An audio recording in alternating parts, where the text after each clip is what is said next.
And it started. Okay. Hi, and welcome to this vignette for ideas to stimulate your child's language and communication using everyday objects. My name is Elisa Boucourel, and I'm joined today by Michel Auger. We are both speech language pathologists at the Commission Scolaire de Laval, the Laval School Board. And so to start with, I would like to just show you a few rules to communicate in Zoom. Because this vignette is going to be recorded, I'm going to show you how to, well, I think you already know how to not have your camera on and your sound if you don't want your face to show on the recording. So basically in the lower part of your screen, you have the Zoom toolbar. And here you're going to find all the functions that you need to communicate with us. So first of all, to turn on and off your microphone and your camera, you can see it in the lower part of your screen. Activate or start video or stop video. And then you can ask questions by clicking on Converser. So in the chat window, and then you can write your question. Or otherwise, if you want to ask your question verbally, you can also go in, I think it's in participants, though it's not in Converser. It's in participants, and then in participants, you're going to find a little blue hand. So you can raise your hand that way. If you press on that, then my colleague Michelle will know that you want to ask a question, and we can give you a chance to ask your question. Okay? If everything is okay, I'm going to let you know that this vignette is going to have a total length of about 40 to 45 minutes, about 25 to 30 minutes for the presentation. And I'm actually going to stop after each slide, and I'm going to see if you have any questions and then proceed after that, because I find that's easier than waiting for the end to ask all the questions.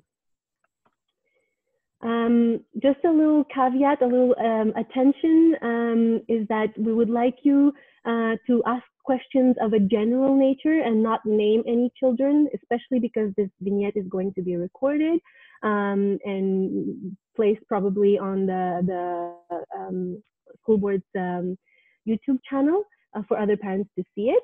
And so don't name any children and don't ask any questions of a very individual child-specific nature. So any questions that are general can be asked without any issue. Okay. So today's topic specifically is how to stimulate your child's language and communication at home. And the idea is that you don't need any special material or preparation in order to do so. So you can stimulate your child's language with objects that you already have in your home and with activities that you already do on a daily basis. And this is these types of ideas we're going to discuss tonight. Okay. So one of the first activities that we do on a daily basis that even if we want to do it or we don't want to do it, we have to eat, so we have to cook recipes. So while cooking these recipes, what we can do is we can try to involve our children. And this is an activity that helps them on a social and emotional aspect. So you involve the children, you're present with them, and you interact with them. But at the same time, what you can do is you can also work on vocabulary. And you can work on vocabulary that you don't necessarily say on a daily basis or in other types of activities. So for example, action words. So on a daily basis, we tend to use a lot of nouns, or we tend to name the objects that we see in our surroundings, but we kind of forget to use verbs. And this is also very important in order for children to make longer sentences or to make complete sentences. So you can use action words like stir, cut, peel, crack an egg, pour a liquid, add something, cook. So these are verbs that you wouldn't use in other situations. And during this activity, you can also work on understanding of instructions and of abstract notions. So for example, you can work on notions of time. So you can give them instructions like before adding the eggs, you can add the flour, or after you put in the flour, we have to stir. You can work on sequence. Again, we do something before we do something else, or after. Concept of space, you can add the eggs on top of the flour, or you can pour the milk on top of the oil, for example, if you make a cake.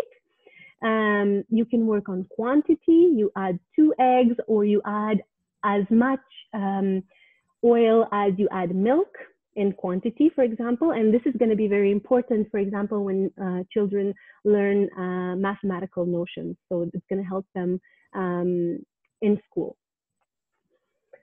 While working on a recipe with your child, and you can try to find a recipe that is easy for the child. And if you Google it, you can find very simple recipes. Like, for example, I found one for a pizza that is very simple for a child. It has very few ingredients, and the child can make it on their own with your supervision, and or depending if the child is older, even without your supervision. And you can work on reading and writing depending on the child's level. So for this activity, what you can do is you can ask the child, after you printed the recipe, you can ask, okay, you can look for all the letters M, for example, or what I had here, you can look for all the letters P, and you can highlight them with a highlighter, or you can circle them, okay? Or, for example, you can tell them to look for numbers, and again, that can help them in math. You can tell them to look for all the words that start with the sound like milk or like mama, and they have to go through the recipe and again try to find every word that starts with the sound You can try to tell them to look for words, for example, if they already know how to read sight words. They can look, for example, for the word pizza. If you know that this is a recipe for pizza, well, maybe the word pizza is going to be in there a couple times or more. And so they can try to look for that word and underline it, or here it can be pizza because it's a pizza. They can underline it, they can highlight it, or they can circle it, and that's going to help them with sight words. And finally, you can also work on reading the recipe if the child is at that level. So you can try to judge your child's level depending on what grade your child is in, or depending on how much reading they've done before. And if they're able to read the whole recipe, they can read it. And then after that, they can try to tell you what the recipe is all about. So working on discourse. And discourse is one of the highest levels of communication because basically children, in order to tell you what the recipe is all about, to narrate the recipe back to you, they have to be able to pronounce the sounds, to put the sounds together to make words. They have to be able to put the words in sentences, so to use the correct grammar, and then to be able to put everything in a narrative. So use words like first, what we did is we put the flour, then, so use words of liaison. So then we added the milk. After that, we cracked 2 eggs. And finally, we stirred everything and we put it in the oven. Okay, so one thing that I would like to mention here is that all of these activities that the ideas that we're giving today can be worked on in any language that you feel most comfortable in. So what we usually recommend is that you use the language that you are most comfortable in with your children, because that is the language in which you can give the best examples of pronunciation, of grammar, of discourse. You can give the best narratives. And in order for the child to be able to learn any other language, they have to have a solid base in one language, be it English or French or Italian, it doesn't matter. So, and another thing that I wanted to mention is that bilingualism or trilingualism, the research has shown that it doesn't cause or exacerbate or make worse language delay or language disorder. So don't be afraid to use your own language to make sure that your child has a strong base for a language. And then having that, so for example, if they have a good discourse in their first language, then they can transfer that to French at school easier. Okay? Are there any questions for this particular slide? There's no hand raise and nothing in the conversation in the chat. Okay. So if there's no question, I'm going to go. Oh. My child have a difficulty in stuttering. He speak 5, 6, sometimes 10, 12 times in a starting word like mama, like that. He stuttered too much. Okay. And he have difficulty in concentration in study. His mind always flying, you know. So you wanted to know what to do in that case? Yes. So what I would say for the concentration, maybe choose an activity that, first of all, that interests your child, because he's gonna have, or she is going to have more of a chance to be involved in that activity if they're more interested. And then try to make it short. Okay. So maybe don't have an activity that is 10 minutes. Maybe start with an activity that is shorter than that. Maybe start with a 5-minute activity and make sure that the child is involved, that they like it, that you make it fun. Again, one of the most important things in these is to make it fun and make it look like it's not work, because it's not. It's just you're cooking together and you're having fun. And so, and while doing that, you're learning new words, and while doing that, you're trying to narrate, and you're trying to look for letters, and you're trying to look for other things. But it has to be fun in order for the child to be interested in it. Does that make sense? Yes, yes. Thank you. And for the stuttering, I don't know if Michelle has a better answer, but what I would say is, first of all, try to give them time to say what they want to say without telling them, without saying it, because you know what they want to say. Yes. So don't say it yourself. Try to give them time to say it, and don't tell them, take your time. You know, in my experience, what works best is just ignoring it and just diminishing the exigence, the obligations that we put on our child to speak perfectly or to make a beautiful sentence. We diminish that. We only base our communication on only the message he wants to say. More on the how than on the what he wants to say than on the how. So don't attract their attention by saying, okay, go faster. What do you want to say? What do you want to say? You know, just take your time and then try to, you know, figure out the message that they want to. Yes, I give him a time, and I never tell him, tell me fast, or I never interrupt him. I give him a time to speak what he wanna say. Mm-hmm. Yes. So, okay. Thank you.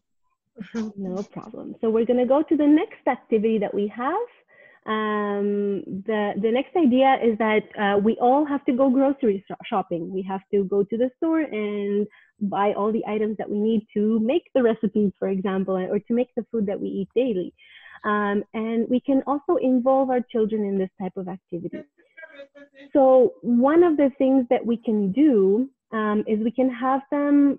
So right now, we can't necessarily take the children with us to the grocery store how it used to be in the past.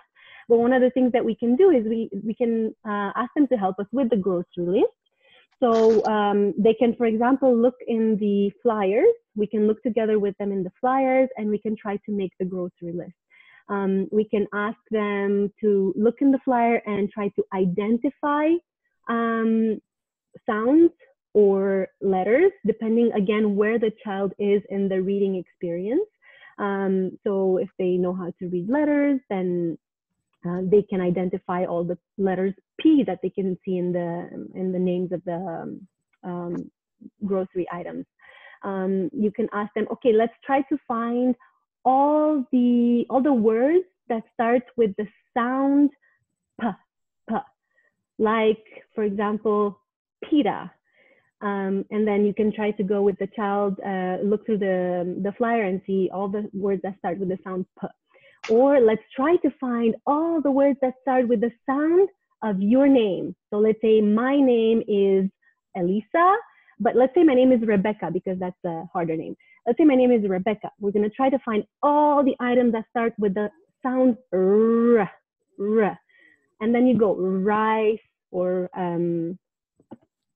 rye bread, for example. I don't know, but you can try to find that. And this is a type of activity that helps very much with reading and writing. So this is a precursor to reading and writing. This is called phonological awareness. It makes the child aware of the sounds that the letters make, and then they can find other words that start with the same sound. So not necessarily the same letter, but the same sound, okay? So to give you an example, the sound in English can be made by the letter S, like in soup, for example, but it can also be made by the letter C, like in cereal, right? So they can find all the words that start with the sound S, and it's not necessarily one letter, okay? We can ask the child to write the grocery list if they are at that specific level, or if, let's say, they can't write the words on their own, they can try to copy them from the flyer. And they can also arrange the words in alphabetical order. So let's say this is our grocery list, for example, and we made the grocery list, and the child has to rearrange them in alphabetical order. So they go from A, B, C, D, and what they do is they put them in alphabetical order like this. Okay, and this is an exercise for them to work on their alphabet, on their letters. You can also work on vocabulary, for example, and so the child can classify the foods by categories. So, okay, you can have, okay, we can make a list. Let's put all the dairy items in this column, all the cereal in this item, all the fruits, all the vegetables. And this is a kind of activity that kind of puts classifies all the words, groups all the words into categories in the child's brain. And then later on, it's going to be easier for them to pick the word when they want to put it in a sentence. And so it's kind of like rearranging all the words in their brain, if that makes sense. You can ask the child to name foods within a certain category. So you can say, okay, I'm going to go to the store and I'm going to go to the meat aisle. What can I buy in the meat aisle? Well, we can buy ham, we can buy chicken. What can I buy in the dairy item? We can buy milk, we can buy yogurt, we can buy cheese, okay? Then when you come back home, when it's time to put away the groceries, you can work on understanding instructions and concepts. So for example, spatial concepts, you can ask them, put all the vegetables on the top shelf and put all the fruits on the bottom shelf. You can work on time concepts, before, after. So before you put away the broccoli, put away the cabbage. You can work on first, second, last. So the first thing that we're going to put away is the onions, and the last thing that we're going to put away is the broccoli. And again, you can work on category, give me all the fruits, put away all the vegetables. And so this is a kind of the vocabulary and putting things into categories can be worked on with many, many, many activities. Actually, most of the things that we do on a daily basis. And you're going to see later on even putting away toys or doing other things around the house. Okay? Any questions with regards to this particular slide or activity? If nothing, I'm going to go to the next one, which is household chores. So one of the things that I'm also doing on a daily basis is I try to do all the household chores when the children are asleep or when they're not around, because it tends to last for longer. So, but what I try to do lately is I try to involve them in the household chores, because it's actually showing them a sense of responsibility. And I'm also able to work different concepts while doing that. So one of the things that we can ask children to do is put away their toys. They might not necessarily like it, but if we make it into a game and if we do it together, it can be a fun activity that we can do together. And we can work on understanding instructions and abstract concepts, again, while we put away the toys or while we put away the laundry. For example, we can tell them, put your socks in the second drawer, or put your toys on top of the table. Let's put all the balls inside the cube, or let's put your car next to the tent, for example. I don't know. So you can work on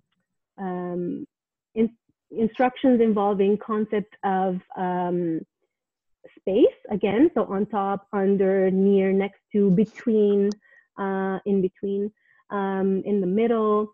You can also work on, again, first we're going to do this, second we're going to do something else. You can work on instructions that have multiple steps. Okay, first let's go put away your shoes and then we're going to go take a bath. You can work on time concepts. Before you put away the balls, put away your train, or put away your train after you put away your socks. Again, you can work on vocabulary. Like I said before, you can work on vocabulary doing most of the daily activities. You can describe the actions that you do often, and name the objects that surround you. And what I would say here, what I would suggest is that it's important to use the sentence, the correct sentence and the full sentence. For example, I am sweeping the floors in the living room. I am dusting the table. And not say, mommy is sweeping the floors. This is something that I also have done in the past, and we all tend to do it, but it's important not to do it because the children, this is how they learn to talk, and they're going to copy everything that we're saying. And if they hear mommy is sweeping the floors, mommy is putting the dishes in the dishwasher, mommy is washing the dishes, then they're going to say, oh, let's say the child's name is Andy. Andy is doing this. Andy is putting the toys. Andy. And they're not going to use the pronoun I, which is very important because this is how we talk correctly. So it's important to use the whole sentence and the correct sentence. Any questions with regard to this slide? No, thank you. Okay. When we are at the dinner table, some activities that we can do while we all are seated at the dinner table. Dinner tends to be a time that is sometimes quite stressful because it's right before bedtime and we're rushing to make the food and then to feed the children and then, you know, put them to bed. But we can take some time to kind of relax a little bit at the dinner table and try to talk about our day and how it went and all of that. So first of all, we can have the children be involved in preparing the dish that we're going to serve. And then we can have the children help with setting the table. And we can ask them, so we can work on instruction, asking them, place the fork at the right of the plate, or place all the utensils at the right of the plate. Put the water bottle in the center of the table. For abstract concepts, for example, we can work on numbers. So how many people are going to eat at the table? 5. Okay, so let's put 5 plates. Let's put 5 glasses. Let's put 5 forks. We can work on, let's put as many forks as we put knives, for example. Or let's put as many napkins as we put plates. So quantity notions, again, this is going to be very important when they're going to work on math later on at school, or now at school, depending on in what grade the child is. So you can ask them to complete certain tasks like pour a little milk or some milk in the glass, pour only half of the glass. You can compare quantities. Who has the most broccoli? Mom has more broccoli than dad. Who has more potatoes, for example? Who has an equal amount? Do we have an equal amount of potatoes? So more, a little more, the most, equal. These are types of notions that are going to be very important for math later on. You can work on discourse and vocabulary. So again, vocabulary, you can categorize foods. So are we eating vegetables? Okay, what types of vegetables are we eating? Are we eating fruits? What fruits do you see on the table? We can work on playing guessing games. So for example, oh, I'm looking around and I see something that is red and is a vegetable and I don't know, is acidic, for example, it's a property. So what am I thinking of? Oh, it's a tomato, for example. So we make guessing games and we take turns, and each of us says describes an object that you see at the table, and the others are trying to guess it. And again, this is what it's going to do, is it's going to put things into categories, and it's going to have descriptives for each of the words, and it's going to rearrange the words in the child's brain in order to make it easier for them to pick it later. And for discourse, you can talk about your day and describe what you've done. So first, we woke up and we went outside and we played in the sand, and then we came back and we ate. And then you can ask them, what was your favorite thing that you did today? And what was your least favorite thing? And many children have difficulty with this. Again, this discourse is one of the highest and most difficult parts of communication, but you can give them examples by saying how was your day, and what was your favorite activity during the day, what was your least favorite activity during the day, and maybe what you would expect to happen tomorrow. You know, to put things into perspective and to try to make some inferences. Okay, if we had this activity today, what do you think is going to happen tomorrow? Okay. Any questions about this slide? No, thank you. Okay. Then watching TV. So the only caveat that I'm going to say here is that the Canadian Pediatric Association recommends no more than 2 hours of screen time. So maximum 2 hours for children that are aged 5 years and up, and actually for younger children as well. But this includes video games, tablet use, computer, phone, television, so anything that has a screen. So we try to limit screen time as much as possible, but when we do use it, we can use it to our advantage. So we can try to sit down with the child and try to see what's happening in on the show. Thank you. On the show that they're watching. So for example, we can work on discourse, so we can help the child talk about, you know, describing what's important, what the important information is during the show. So who is doing the action, where is it happening, when, what the main problem is, what are the solutions that the main character found, and what is the end result. And you can try to pause. You know, nowadays we can pause a lot the shows that they're watching, and we can ask questions. So for example, you know, what was the problem that the main character had here? You know, what happened here? Why is he sad? What did he do to solve this problem? And you can do it right away, or you can wait for the end. Some children have difficulty putting it all together if you wait to the end. So sometimes it's good to pause right away when something happened and try to explain it right away, or ask the question right away. And if you see that the child has difficulty answering the question, you can answer it for them so that they have the right answer. So it's not necessary that they don't have to give you the answer themselves 100% of the time. They learn a lot when you give them the answers as well. You can talk about the character's emotions. Oh, look, is he sad? Is he happy? Why do you think he's sad? And what do you think he's going to do in order not to be sad anymore, for example? You can make inferences and predictions. For example, you know, they went to the beach and they have all of these sand toys with them. What do you think they're going to do at the beach? Oh, maybe they're going to play in the sand. What else can you do at the beach? Oh, maybe they can go in the water. They can go swim. Oh, but he doesn't know how to swim. What do you think can happen if he doesn't know how to swim? So these are all types of questions that you can ask them before even the show shows them, or before it happens in the show. Even before the show starts, you can work on reading and writing. For example, when you see the name of the show, the child can try to name the letters on the screen, or count the syllables. Let's say it's Caillou, for example. You can try to count the syllables, Caillou.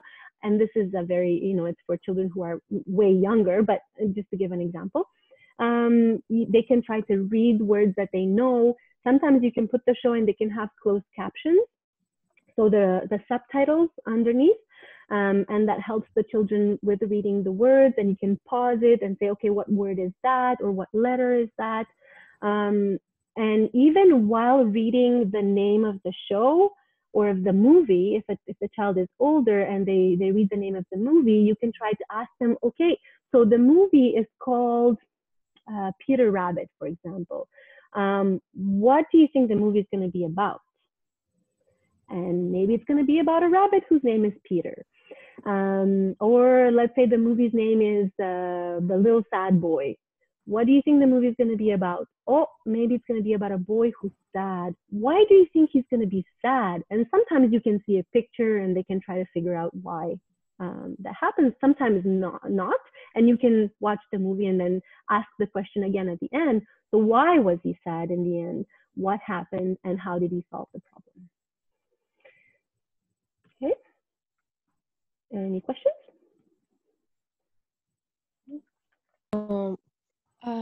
My girl, she speak like, we say it's a milk, but she say it's a milk.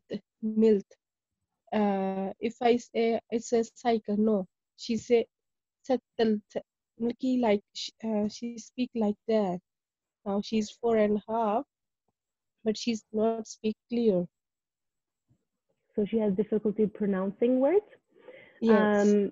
So what I would recommend in that situation is when she says something that is not pronounced correctly, I would say that you pronounce it the correct way so that she hears you.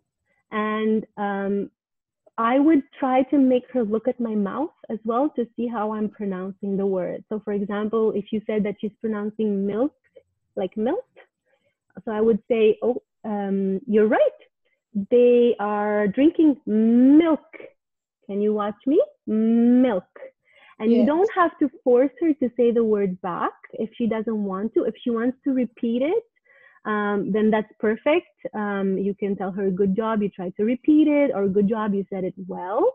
Try to give her, so I wouldn't tell her that it's good if she didn't say it properly, but I would say, good job, you tried to say it well. Okay, so I would give her the correct feedback so that she knows, oh, I tried, but it's not exactly how I should say it.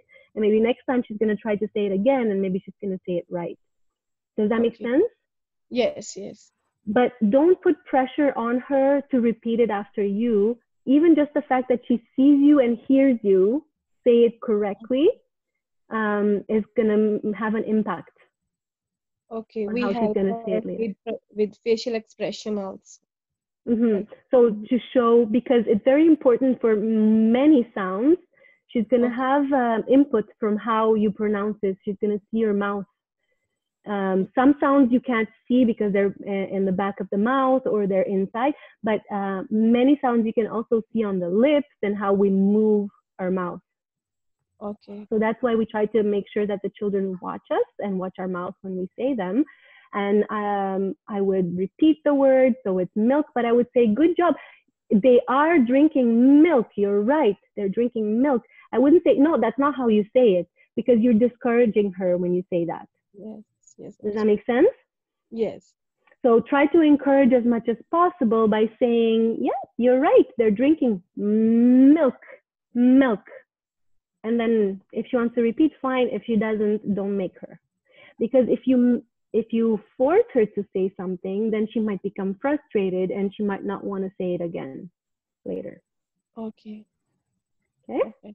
Okay, I try. It's a lot of, I know it's a lot of pressure on parents as well, but just, you know, try to do as much as you can and don't put that much pressure on yourself, because you are a mother. You're not a therapist, you're not an educator, you're not a teacher. So you do as much as you can, and your child is going to learn because Okay. Thank you. you're mom. Okay. Okay. Yes. Another activity that we had here is going through flyers or journals or magazines. So these are things that you already have at home. You don't have to go buy any of them. The flyers that come from stores on a weekly basis, or any magazines that you have lying around. And you can work on reading and writing. For example, by doing a sound hunt or a letter hunt. So you can say, okay, now we're going to try to look for all the letters that sound with that start with the sound S, like the sound of the snake. Okay, so again, you can have salad, soup, but in English you also have cereal, even though it's not the letter S, but it's the letter C, but it makes the sound S. Cereal. You can do a letter hunt. You can ask them to look for all the letters A or B, for example, on a certain page. You can work on numbers, which again is going to be very beneficial for math later on. You can read prices. You can compare prices. Which one is more expensive? Which one is cheaper or less expensive? Which ones have the same price? Or an equal price. Again, words that they're going to use later on in school.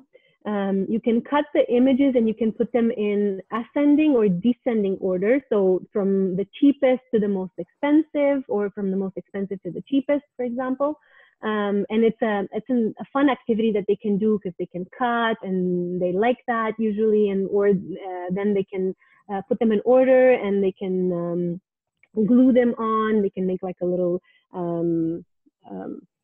step, you know, like a step ladder or steps that go up for an ascending order. This is the cheapest, and this is more expensive, and the most expensive. They can also cut them. They can cut all the food items and then make an alphabet book with them. So you can have the pages, and they can paste. They can glue all the images in alphabetical order. So it starts with apple, then we find a banana, then we have a carrot, donuts, whatever, and then until you get to the letter Z. And depending on the child's level for reading and writing, they can also write the grocery list. You said your daughter is 4.5. She's not going to be able to do this now, but later on, when she's going to be able to write, she can copy the words from the flyers and write the grocery list like we did before in the other activity.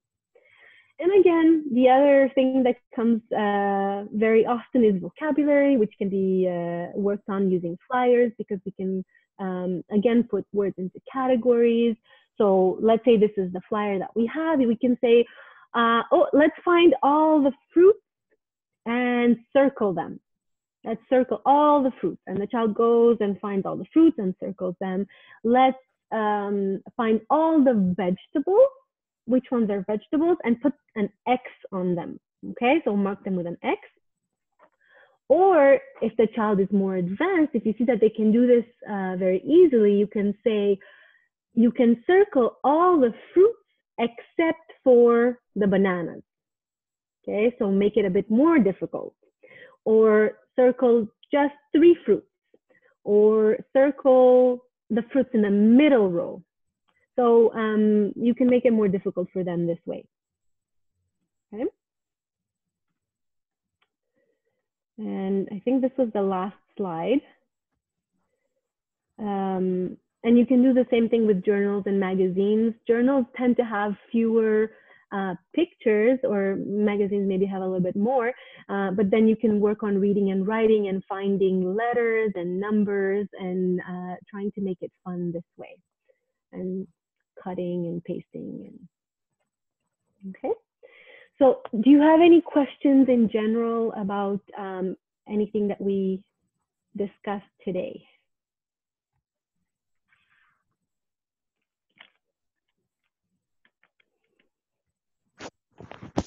No, thank you. Give me more knowledge. I'm happy it was informative. What we have here is a few resources that we could find in English. So if you go on these websites, so this is the American Speech and Hearing Association website, and they have activities, they have ideas of activities to encourage speech and language development that you can do at home. And also on the Montreal Children's Hospital website, we also have ideas to stimulate language in everyday life. And on this particular website, you have also some videos of how to stimulate language. So you can go on any of these websites and try to find activities. But to be honest, you don't need to. You have everything that you need at home. And you can use, like I said, basically any activity that you do on a daily basis, even just describing what you're doing and how you're doing it is going to help your child get new vocabulary and, have the correct sentences and make longer sentences. But you have to, like I said, use the correct phrases and the complete phrases to make sure that they have the best example.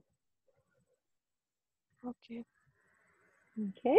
And the other thing that I wanted to let you know is that we have 2 more vignettes that are in English. So 2 more presentations that are going to be in English, and one of them is tomorrow night at 8, so same hour as today. And the other one is on June 5th. Yeah. So the one for tomorrow night is going to be about using board games, to stimulate language. And then the last one on June 5th is going to be about using books. So how to read to your child interactively to make sure that they're gaining, you're stimulating their language while reading books. Okay. In the same ID tomorrow? The one for tomorrow is not the same Zoom. No, it's not the same Zoom ID. Okay. But I think we have. Do we have your address? Yes, I think I have it. Just so maybe we can send you the link.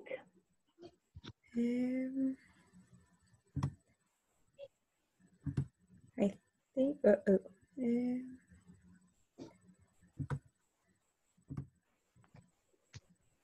If not, just to make sure, would it be possible to write your email address in?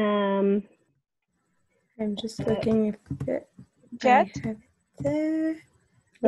In the chat window, yeah. Maybe write your email address because you're only participant, so it's not. And then we can send you the link for tomorrow's. Can I send you my email address? Yeah. Yeah. Okay. I think I have it here. I'm just looking. I send you. You receive? Oh, okay. I'm gonna go see. Yeah, I have it here. Okay, perfect. So I'm gonna send you the link. So tomorrow again, it's at 8:00 p.m. Can you receive over palpunit@gmail.com? Yeah. Yeah. I'm gonna send it in like 5 minutes. Okay. Thank you so much for giving me ideas. How can I practice with my kids? So I don't have any idea. So thank you so much. You're very welcome. We're happy that this was useful. And so if you have any more questions, again, you can ask them tomorrow, no problem. Okay. Thank you. So if there are no further questions now, I think that we're going to tell you have a good night, and Okay. we hope to see you again tomorrow. Okay, thank you. Good night. Have a good night. Bye. Bye. See you tomorrow.